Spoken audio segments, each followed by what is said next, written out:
Behavioural activation is arguably the most important skill in overcoming depression. This is because of one incredibly important fact. Our behaviour influences our feelings.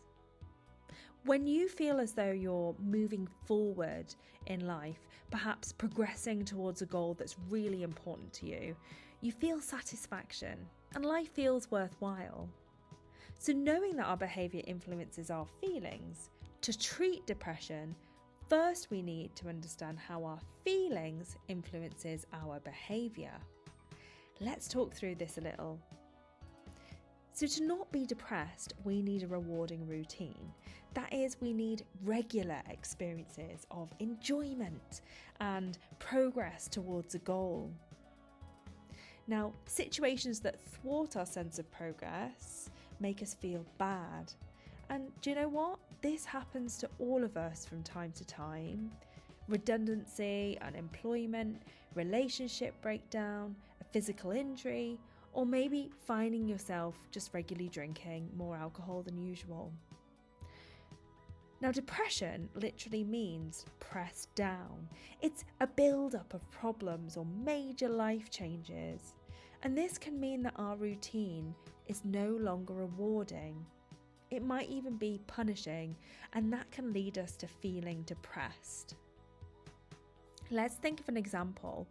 Harry's relationship with his partner breaks down. His usual routine, once filled with things like cooking and eating dinner together, it's all thrown into disarray. He feels sad about the loss of intimacy. He feels lonely when confronted with the silence of his home in the evenings. And he feels guilty about some of the things that he said and did in arguments.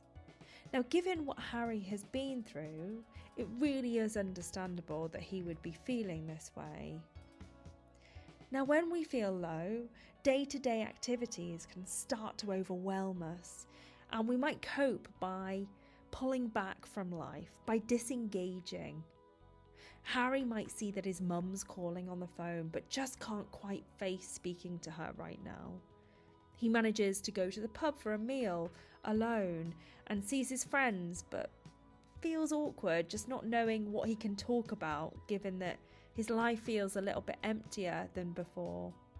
His energy levels are low, so he decides not to go for his usual evening walk. Besides, if he did, he fears it might just remind him of his ex. He keeps the curtains drawn and he can't even muster the energy to have a wash, so appearing on Teams calls for work feels impossible right now. Maybe it just feels easier to call in sick. Now, although this is natural and understandable, pulling back from life can keep us feeling stuck in depression.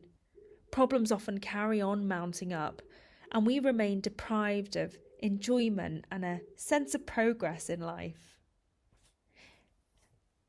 So in terms of treatment, behavioural therapy focuses on finding ways to reconnect with enjoyment and that sense of progress in life, and thereby alleviating some of those depressive symptoms. Now, you might be thinking, that's all very nice in theory, but how are we going to do that? Well, in the first place, we need to identify the links between your activities and mood on a day-to-day, hour-by-hour basis.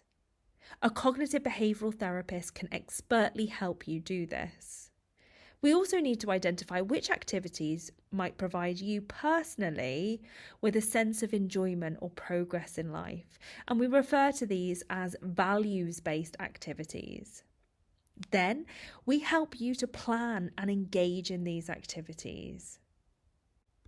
Now, usually us humans tend to try and wait until we feel better or more motivated before doing something. In fact, it can often feel painful at this point to get activated first and seems really quite counterintuitive. But there are plenty benefits to this that can be felt quickly.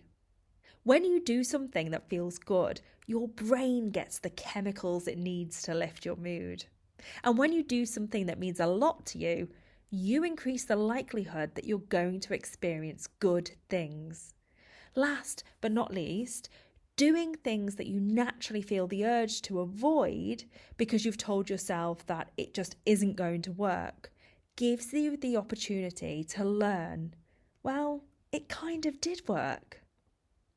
So we start with easier activities first, initially looking for quick wins to help you develop a more rewarding routine.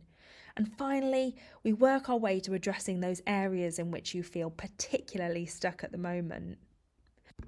So why do I love behavioural activation so much? First, it's an intervention that I've seen that offers great benefit, not just for people with mild or moderate depression, but highly severe depression. And helping people to explore their own personal values, sometimes for the very first time, can be enlightening. I'm Victoria Lacey, Principal Cognitive Behavioural Therapist at GetCBT.